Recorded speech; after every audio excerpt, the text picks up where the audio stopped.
না, হচ্ছে না।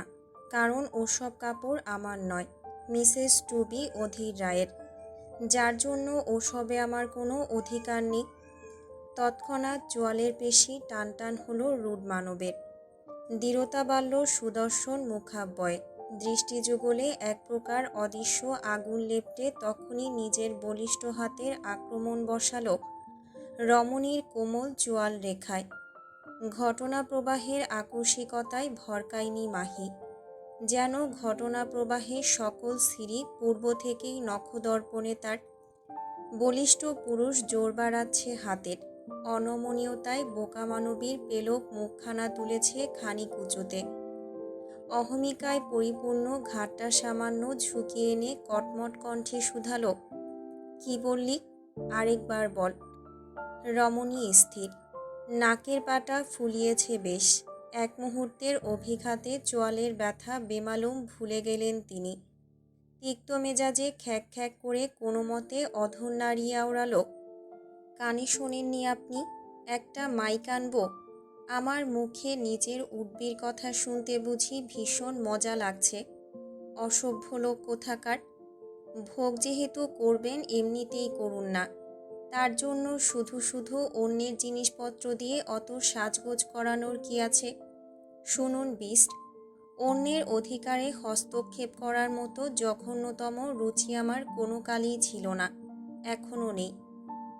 সপ্তদশীর কণ্ঠে সে কি উপচে পড়া রাগ।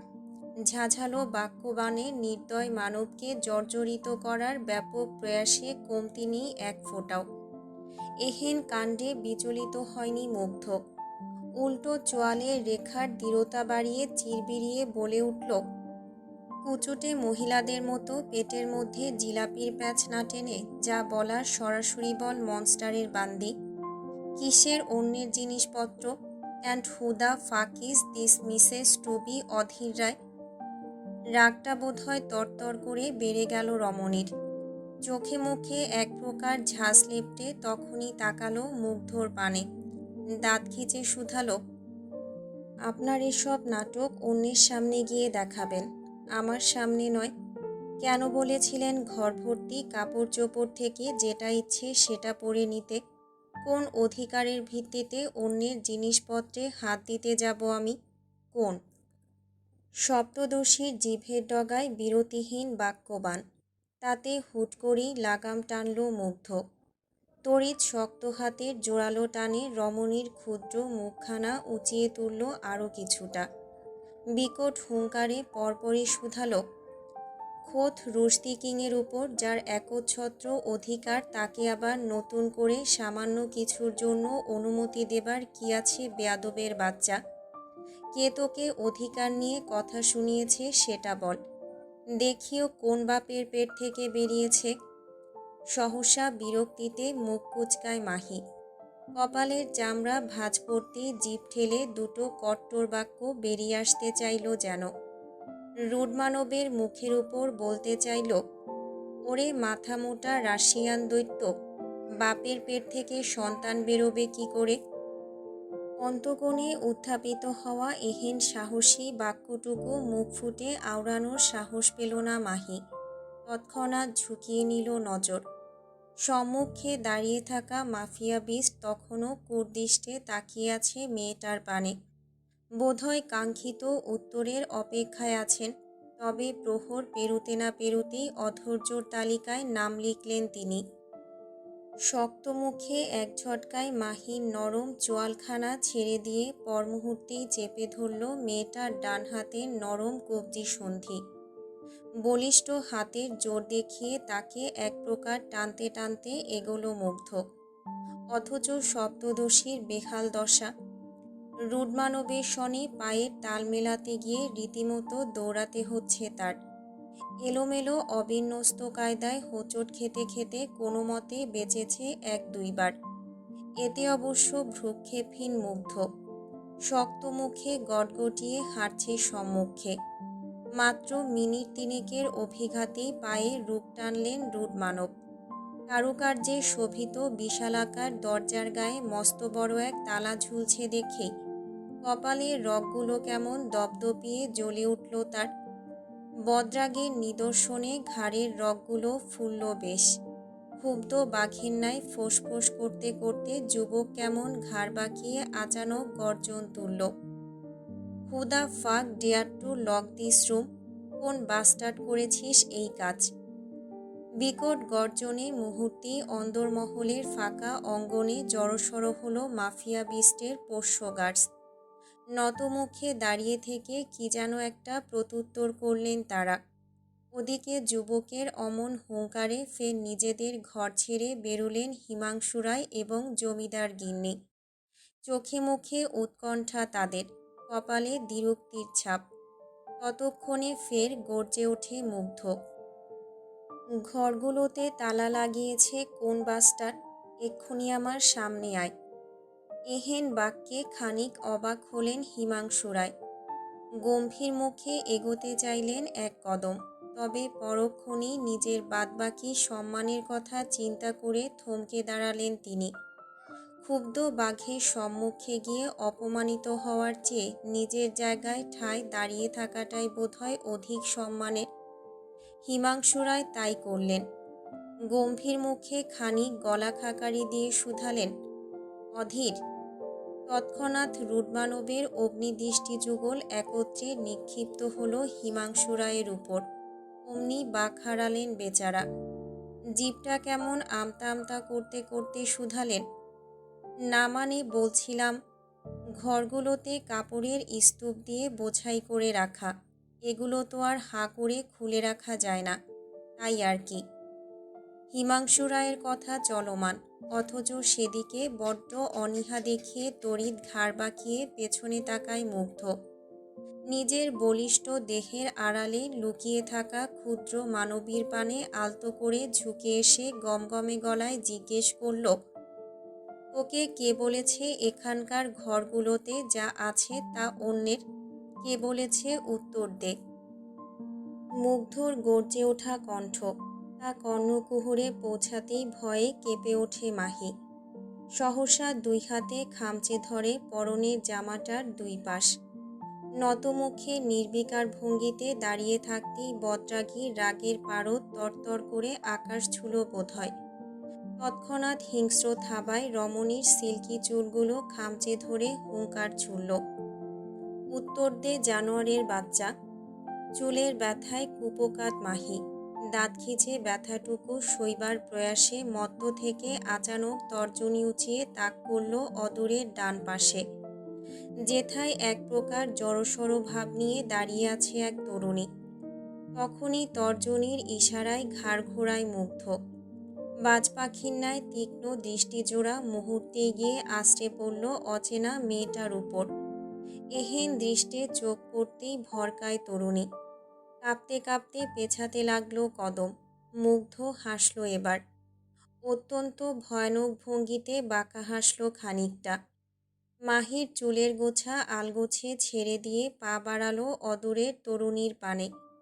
তরুণী বোধহয় ভয়ে কেঁদে দেবে দেবে ভাব। কয়েক কদম পিছিয়ে প্রাণ ভয়ে পালাতে গেলেই গার্স সাধল বাত। এগিয়ে এসে শক্ত হাতে পাকড়াও করল মেয়েটাকে। ওদিকে যুবক এগোচ্ছে, ধীরলয়ে কোমর হতে বের করেছে নিজের রিভলভারটা। রুক্ষ আঙুলের ডগায় রিভলভারের চাবি ঘোরাতে ঘোরাতে কুঞ্চিত দৃষ্টে তাকালো সম্মুখে। গমগমে গলায় শুধালো, এইটুকুন একটা স্লাটের বীজ, মরার এত শখ উতলে উঠল কেন? তরুণীর কণ্ঠ বাকরুদ্ধ। কাঁদতে কাঁদতে কোনো মতে প্রত্যুত্তর করল, আমি আমি আসলে অধীরদা, নিরুদির। তরুণীর বাক্য পূর্ণ হবার পূর্বেই কোত্থেকে যেন ছুটে এলো নীরু। ছুটে এসেই কেমন পাশ দিয়ে দুই হাতে জড়িয়ে ধরল তরুণীকে। এতক্ষণে ভরসার শেষ আশ্রয়টুকু পেয়ে ফুঁপিয়ে ওঠে তরুণী। তৎক্ষণাৎ মুখ গুজল নীরুর নরম বুকে। নীরু হাঁপাচ্ছে। ছুটে আসার দরুন ঘেমে নিয়ে একাকার অবস্থা তার। পরনের হলুদ রঙা চুড়িদারটা কেমন ভিজে উঠেছে বেশ কিছু জায়গায়। অষ্টাদশী খানিক সময় নিয়ে ঢোক গিলল সামান্য। তরুণীর মাথার উপর এক প্রকার ভরসার হাত বুলিয়ে হাঁপাতে হাঁপাতে আওড়ালো, এসব কি করছেন অধীরদা? ওকে এভাবে আটকে রেখেছেন কেন আপনি?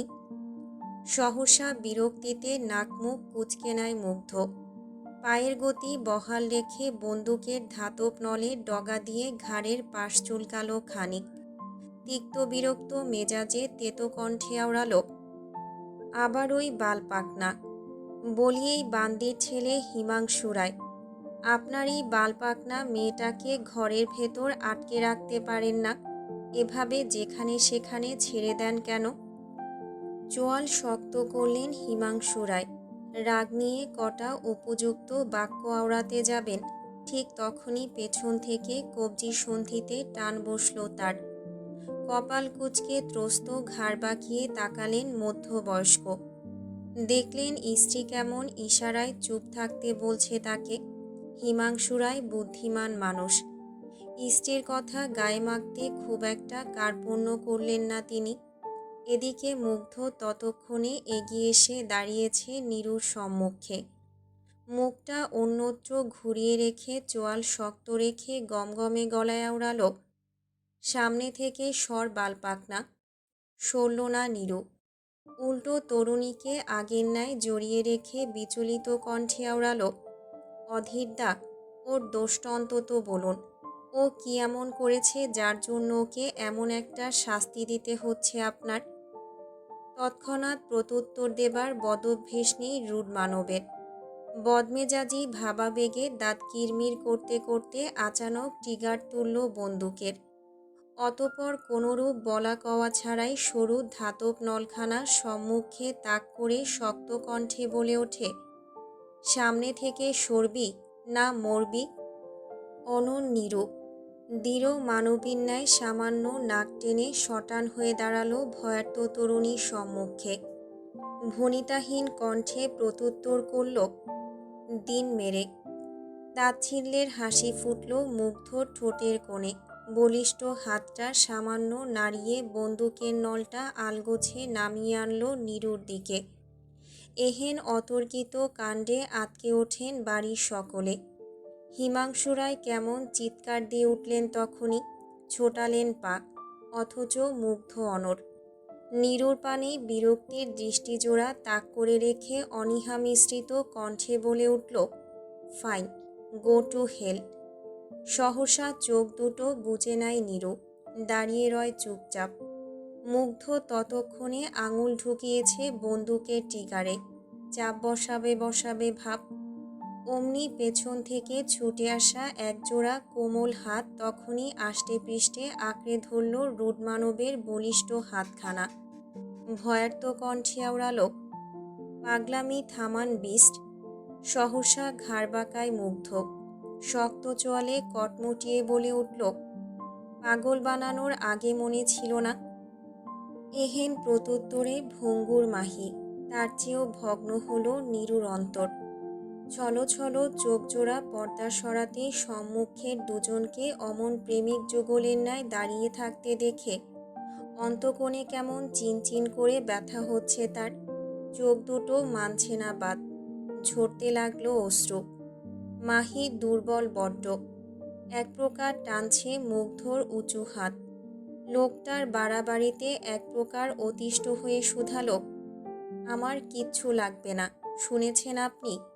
এসব ঘর ভর্তি কাপড় চোপড় কিংবা অর্নামেন্টস কিচ্ছু চাই না আমার।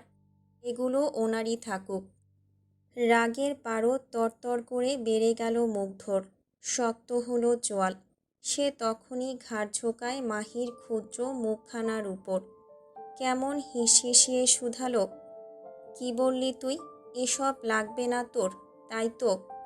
হ্যাঁ, লাগবে না আমার এসব। এগুলো ওনার। সহসা রাগের তোড়ে হিতাহিত জ্ঞান হারালো মুগ্ধ। বেপরোয়া উন্মাদের ন্যায় চোখ দুটো বুজে বার কয়েক ডলল ঘাড়। অধর কামড়ে ধরে নিজের উপচে পড়া রাগগুলো দমানোর বৃথা প্রয়াসে মত্ত সে। তবে লাভের লাভ হলো না বোধহয়। রাগ বাড়ছে বই কমছে না তার। যুবক আচানক চোখ খুলল। অগ্নিদৃষ্টি যুগল দিয়ে খানিক এদিক ওদিক তাকিয়ে আচমকা রাশিয়ান ভাষায় গার্ডদের উদ্দেশ্য করে বলে উঠল, স্লামাই জামকি ফসেক কোমনাথ, সবগুলো ঘরের তালা ভাঙ। হুকুম তামিলে তৎক্ষণাৎ মত্ত হলেন গার্ডেরা। উপস্থিত বাকিরা নীরব দর্শক মাত্র। নির্লিপ্ত কায়দায় চুপচাপ দাঁড়িয়ে থেকে দেখল বলিষ্ঠ লোকগুলো তালা ভাঙল। ওদিকে মুগ্ধ ছুটেছে অন্যত্র। জোরালো কদমে অন্দরমহলের বাদিকে ছুটেছে শেখ। সেথায় বারান্দার দেয়ালে ঝুলছে বেশ কটা অব্যবহৃত মশাল। মুগ্ধ হাত বাড়িয়ে একখানা মশাল নিল হাতে। রাগান্বিত ভাবাবেগে দাঁতে দাঁত চেপে পরক্ষণে ট্রাউজারের পকেট হাতড়ে বার করল লাইটার। শুকনো মশালের আগায় লাইটার ধরাতেই আগুনের সেকি তেজ বাড়ল। দাউ দাউ করে জ্বলে উঠল মশালটা। যুবক আগুন হাতে নিয়ে ছুটল। খ্যাপাটে ষাঁড়ের ন্যায় দুর্বার গতিতে এগোলো সদ্য তালা ভাঙা ঘরগুলোর দিকে। এদিকে তারেহেন পাগলামো দেখে আঁতকে ওঠে নীরু। বিচলিত ভঙ্গিতে ছুটতে গেলেই আচানক তাকে পাশ কাটিয়ে ছুট লাগায় মাহি। রমণী সে কি গতি পায়ের, যা দেখে মুহূর্তেই থমকে দাঁড়ায় নীরু। পা ছোটানোর কর্মে হুট করেই কেমন ভাটি পড়ল তার। তালা ভাঙা ঘরের দুয়ার পানে ছুটে এসে দাঁড়িয়েছে মাহি। বিচলিত দৃষ্টিজোড়া সম্মুখে তাক হতেই ফের থমকায় মানবী। থমকায় তার হৃদস্পন্দন। চোখের সামনে দাউ দাউ করে জ্বলছে সব। আবারও একই ভঙ্গিতে জ্বলছে ঘর ভর্তি কাপড়ের স্তূপ। আবারও তাকে সাক্ষী হতে হলো রুড মানবের বেপরোয়া কর্মকাণ্ডের। রমণীর ঘোলাটে চোখ, কানিশ বেয়ে গড়াচ্ছে অশ্রু। দুর্বল পদযুগল টুকটাক গতিতে প্রবেশ করল কক্ষে। হিতাহিত জ্ঞানশূন্য মুগ্ধ। সামনে যা পাচ্ছে তাতেই আগুন ধরাচ্ছে। ক্ষুব্ধ বাঘের ন্যায় ফোঁস করতে করতে যেই না পিছু ফিরল, ঠিক তখনই বোকা মানবীর সনে চোখাচোখি হলো তার। কর্ধে অন্ধ মানব তখনও ফোঁস করছে।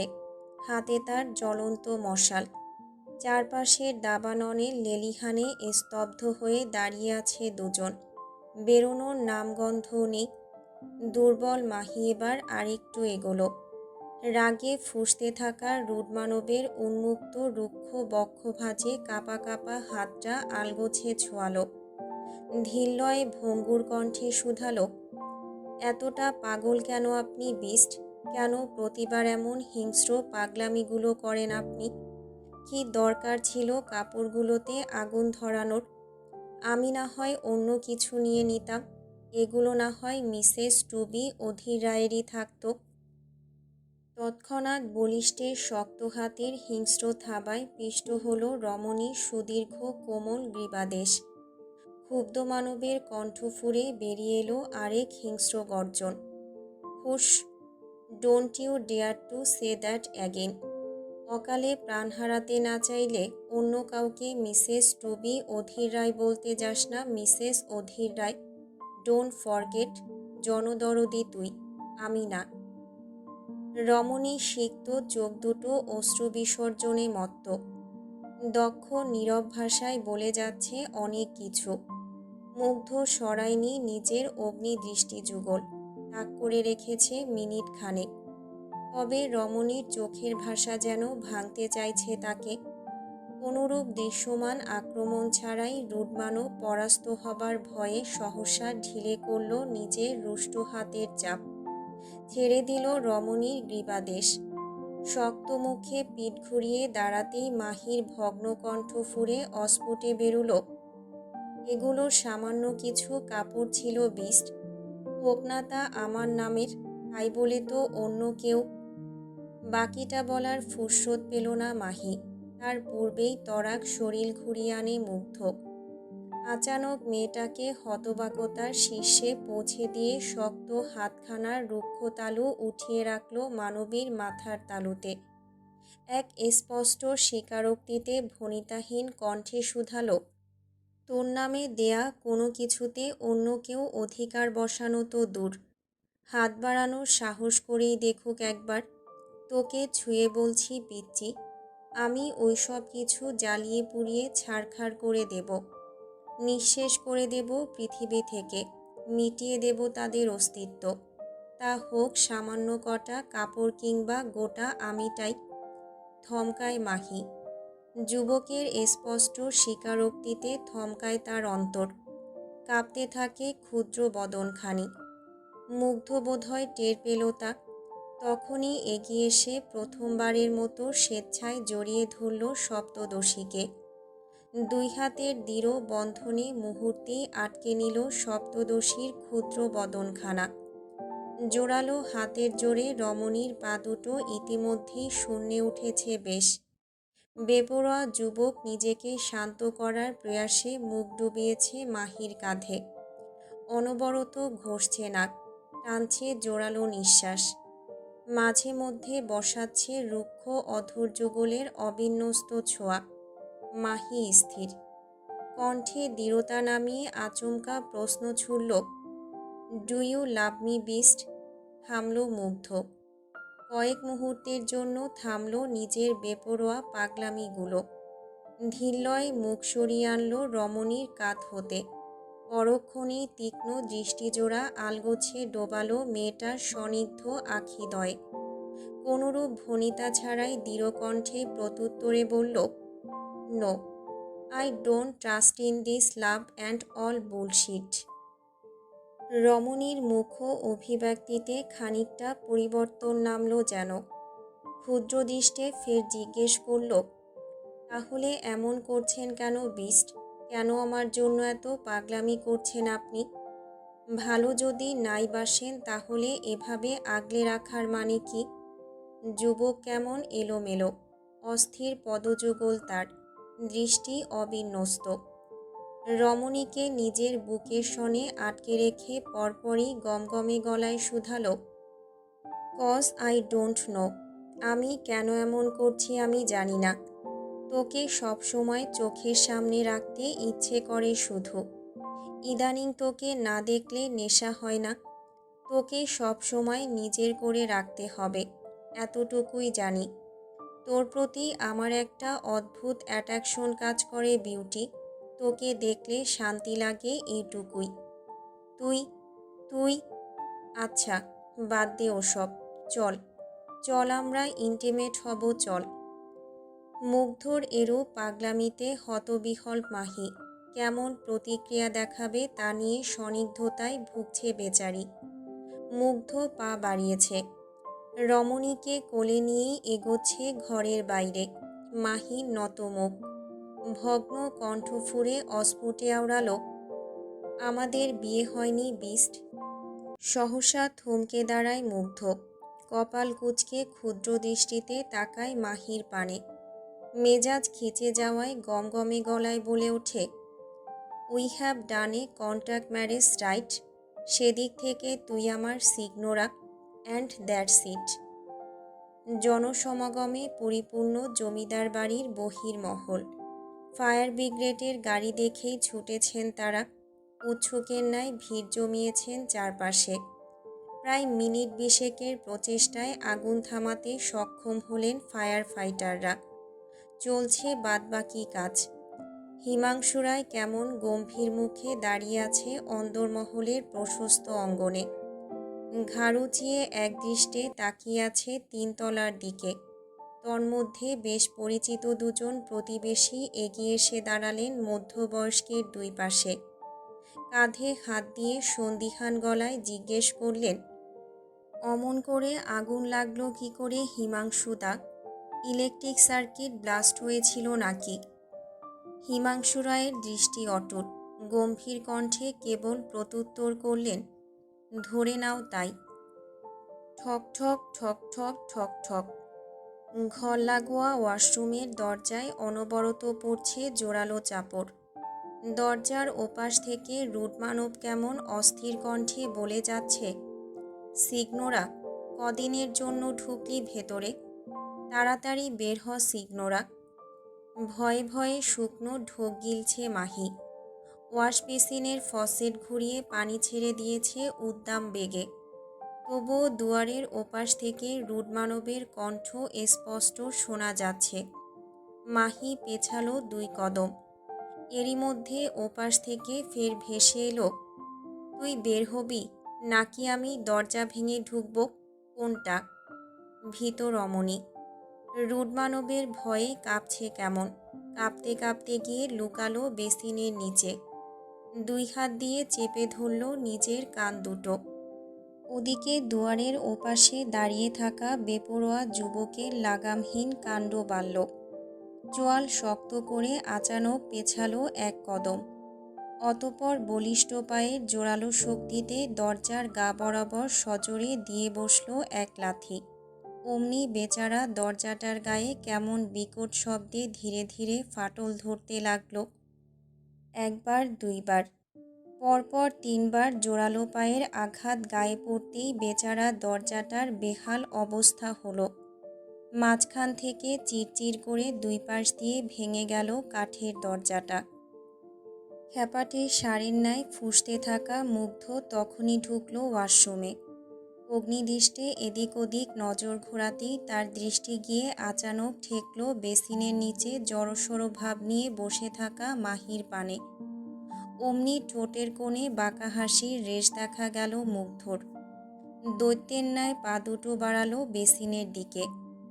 ধীরলয়ে মেঝেতে হাঁটু ঠেকিয়ে বসল মুগ্ধ। 2 হাতে মুখ ঢেকে কাঁপতে থাকা রমণীর পানে তাকিয়ে থেকে ভরাট কণ্ঠে শুধালো, সিগনোরা। আঁতকে ওঠে মাহি। ধীরলয়ে হাত সরায় মুখাব্যয় থেকে। শুকনো ফাঁকা ঢোক গিলে আওড়ায়, আমার খুব ভয় করছে বিস্ট। ভ্রুগোটায় মুগ্ধ। সন্দিহান গলায় প্রশ্ন ছড়ে, কেন? রমণীর সে কি ভয়। মাঘ মাসের ঠান্ডার ন্যায় হাড়হিম ধরে যাচ্ছে তার। সর্বাঙ্গের কম্পন হয়েছে স্পষ্ট। কম্পিত কণ্ঠে কোনো মতে জবাব দিল, আপনি আপনি একটা দৈত্য। আপনার ওই হাত দিয়ে আমায় ধরলে আমি সত্যিই মরে যাব বিস্ট। তাহলে কি হাত দুটো কেটে ফেলব? যুবকের সন্নিগ্ধ কণ্ঠ। তার পিঠে বোকা মানবী তৎক্ষণাৎ প্রত্যুত্তর করল না। রয়ে শয়ে শুধালো, আপনি আমায় সবসময় ব্যথা দেন বিস্ট। গা ছাড়া ভাব ধরে মুগ্ধ। হাত বাড়িয়ে আলগোছে টেনে ধরে মাহির নরম কবজি সন্ধি। হালকা একটু টান বসাতেই কেমন কোকিয়ে ওঠে মাহি। অস্ফুটে শুধায়, আল্লা গো, শেষ, আমার হাত শেষ। হতবম্ব মুগ্ধ। হতবাক চোখে তাকিয়ে রইল এক পলক।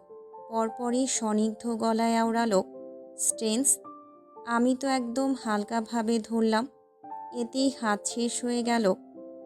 কবজি সন্ধি চেপে ধরে ফোপাচ্ছিল মাহি। যুবকের কথা শেষ হতে না হতেই তরাক বাড়িয়ে দিল আহত হাতটা। ঝাঝালো কণ্ঠে বলে উঠল, দেখুন, এটা হালকা ছিল। মনে হচ্ছে কবজিটা বোধহয় জায়গা থেকে ছিঁড়ে যাচ্ছে। এটাকে হালকা মনে হলো কোন দিক থেকে আপনার? মুগ্ধর সন্দিষ্ট দৃষ্টিজোড়া মেয়েটার ফর্সা হাত পানে নিবদ্ধ। কবজি সন্ধি বরাবর লাল দাগ বসে গিয়েছে ইতিমধ্যে। ফোলা ফোলা ভাবটা বোধহয় সদ্যই হয়েছে। মুগ্ধ কেমন হতবম্বের ন্যায় ধীরলয়ে তাকালো নিজের বলিষ্ঠ হাতটার দিকে। মনে মনে শুধালো, এত হালকাভাবে ধরেও এই অবস্থা। ওর সাথে হাঙ্কি পাঙ্কি করতে গেলেও আদৌ বাঁচবে? নিজের ভাবনার জলাঞ্জলি দিতে খুব একটা সময় নিল না মুগ্ধ। গম্ভীর মুখে পরপরই শুধালো, চল চল বেরিয়ে আয়, হাঙ্কি পাঙ্কি করতে হবে। আঁতকে ওঠে মাহি। আহত কবজি সন্ধি বুকের কাছে চেপে রেখে তড়িৎ 2 ধারে মাথা নাড়িয়ে শুধায়, না না, আমি মরে যাব। আপনার মতো দৈত্যের কাছে গেলেই আমি মরে যাব। বিরক্ত মুগ্ধ। মেয়েটাকে জোরপূর্বক পাজা কোলে তুলে নিয়ে প্রত্যুত্তরে বলে ওঠে, ইন্টিমেট হলে কেউ মরে না মনস্টারের বান্দি। কেউ মরে না, তবে আমি মরব শিওর। মুগ্ধ হাঁটছে এবার। ভাঙা দরজা দিয়ে বেরোতে বেরোতে বলে ওঠে, আমি আছি তো। ডাক্তারের বন্যা বইয়ে দেব না চারপাশে। শুকনো ঢোক গিলে আরও কটা বাক্য আওড়াতে উদ্যত মাহি, কিন্তু তার হলো কই। তার আগেই দুটো রুক্ষ অধর এসে আচানক মিলন ঘটালো তার নরম তুলতুলে ওষ্ঠপুটের সনে। গভীর উন্মত্ত টানে কুপোকাত করে দিচ্ছে রমণীর তুলতুলে অধর যুগল। সহসা প্রস্তরখণ্ডের ন্যায় জমে গেল মাহি। চোখ দুটো খিচে নিল এক প্রকার, অথচ অধৈর্য রূঢ় মানব। রুক্ষ অধৈর্যগোলের বেপরোয়া স্পর্শে সপ্তদশীকে ভেঙে গুঁড়িয়ে দিতে বড্ড দক্ষ সে। বিছানার ধারে এগিয়ে এসে সযত্নে রমণীকে নামিয়ে দিল মখমলি বিছানার কোলে। ওষ্ঠপুট মুহূর্তখানেকের জন্য বিচ্ছিন্ন করে মিলন ঘটালো দৃষ্টিযুগলে। সিক্ত ঠোঁটে বাঁকা হাসির রেশ টেনে আচানক শান্ত কণ্ঠে শুধালো, গলায় যত জোর আছে আজ দেখাস। ওকে, আই ওন্ট মাইন্ড টুডে।